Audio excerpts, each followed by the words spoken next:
বিকশিত ভাৰত সংকল্প যাত্ৰাৰ কাৰ্যসূচী মুৰাদঝাৰ আৰু অক্সেক পথাৰগাঁও পঞ্চায়তত ৰূপায়ণ হয়। হোজাই বিন্নাকান্দি উন্নয়ন খণ্ডৰ আন পঞ্চায়তৰ সমান্তৰালকৈ মুৰাদঝাৰ আৰু অক্সেক পথাৰগাঁও পঞ্চায়তত বিকশিত ভাৰত সংকল্প যাত্ৰা কাৰ্যসূচী অনুষ্ঠিত হৈ যায়। আজি দিনৰ 10 বজাত মুৰাদঝাৰ গাঁও পঞ্চায়তৰ ব্যৱস্থাপনাত মাৰ্কেট চেডত আয়োজিত সভাৰ সভাপতিত্ব কৰে মুৰাদঝাৰ গাঁও পঞ্চায়তৰ সভাপতি শিৱজুৰ ৰহমানে আৰু সভাৰ উদ্দেশ্য ব্যাখ্যা কৰে সহকাৰী খণ্ড উন্নয়ন বিষয়া শ্বৰিফুদ্দিন আহমেদে। জাতীয় সংগীতেৰে শুভাৰম্ভ কৰা এই সভাত বিন্নাকান্দি খণ্ড উন্নয়ন বিষয়া আলতাফ হুছেইন উপস্থিত থাকি ভাষণ প্ৰদান কৰাৰ লগতে সহকাৰী খণ্ড উন্নয়ন বিষয়া ইয়াছিন আলী, আঞ্চলিক পঞ্চায়তৰ সদস্য ছাইদুল আলম, মুৰাদঝাৰ আৰক্ষী থানাৰ নাগৰিক সমিতিৰ সভাপতি উমৰ উদ্দিন, সচিব মুজামিল আলী উপস্থিত থাকি বক্তব্য প্ৰদান কৰাৰ লগতে বিভিন্ন বিভাগৰ বিষয়াসকলক উপস্থিত থাকি নিজৰ বিভাগৰ বিভিন্ন আঁচনিসমূহ আৰু এইবোৰ লাভ কৰাৰ প্ৰক্ৰিয়াৰ সন্দৰ্ভত বক্তব্য প্ৰদান কৰে। এই সভাত আনুষ্ঠানিকভাৱে মুৰাদঝাৰ বজাৰ উন্নয়ন সংস্থাৰ সভাপতি ৰহুল ইছলাম, সম্পাদক ইকৰাম হুছেইন, পৰিকল্পনা সচিব মুকিবুজ্জামানে মুৰাদঝাৰ বজাৰ আৰু সাপ্তাহিক বজাৰ পানী নিষ্কাশনৰ বাবে নলা নিৰ্মাণ কৰাৰ দাবী জনায় আৰু মুৰাদঝাৰ উপস্বাস্থ্য কেন্দ্ৰত চিকিৎসক নিযুক্তি দিয়াৰ বাবে স্মাৰকপত্ৰ প্ৰদান কৰে। ইপিনে বিকশিত ভাৰত সংকল্প যাত্ৰাৰ কাৰ্যসূচী দিনৰ 1 বজাত পীৰ বজাৰত অক্সেক পথাৰ গাঁও পঞ্চায়তৰ সভাপতি খাইৰুল ইছলামৰ সভাপতিত্বত অনুষ্ঠিত সভাত বিন্নাকান্দি খণ্ড উন্নয়ন বিষয়া আলতাফ হুছেইন উপস্থিত থাকি পঞ্চায়ত আৰু গ্ৰামোন্নয়ন বিভাগৰ চৰকাৰী বিভিন্ন আঁচনি লাভ কৰি হিতাধিকাৰী উপকৃত হোৱাৰ সম্পৰ্কে বক্তব্য প্ৰদান কৰে।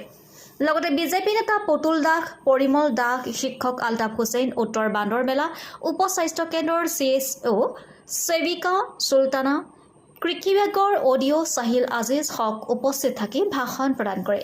News desk report, Arunodoy Assam. আৰু এটা আছে ধান ক্ৰয় কেন্দ্ৰ কৰয়নি, গতিকে আপোনালোকে নিশ্চয় ইয়াৰ পৰা ওচৰতে হ'ব নীলবাগান ধান ক্ৰয় কেন্দ্ৰ আৰু কৰয়নি ধান ক্ৰয় কেন্দ্ৰ।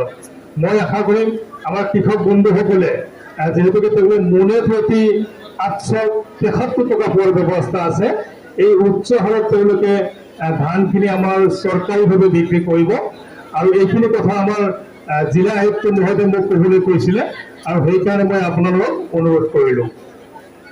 আজি বিভিন্ন বিভাগত দেখিছে আপোনালোকৰ ওচৰত অস্থায়ীভাৱে আমি টেবুল পাৰি দিছোঁ।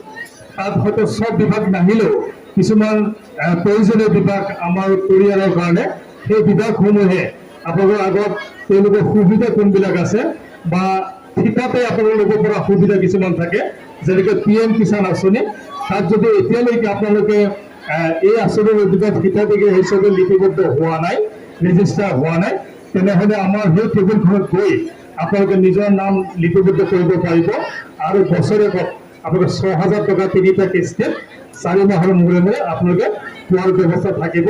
যিহেতুকে আমি কৃষি প্ৰধান দেশ, আমাৰ বেছিভাগ মানুহে আমাৰ কৃষিৰ লগত জড়িত, গতিকে কৃষক বন্ধুসকলে মই আশা কৰিছোঁ যে আপোনালোকে PM কিষাণৰ যি সুবিধা আছে এই সুবিধাখিনি আজিও এই সভাৰ যোগেদি আপোনালোকে ল'বলৈ সক্ষম হ'ব।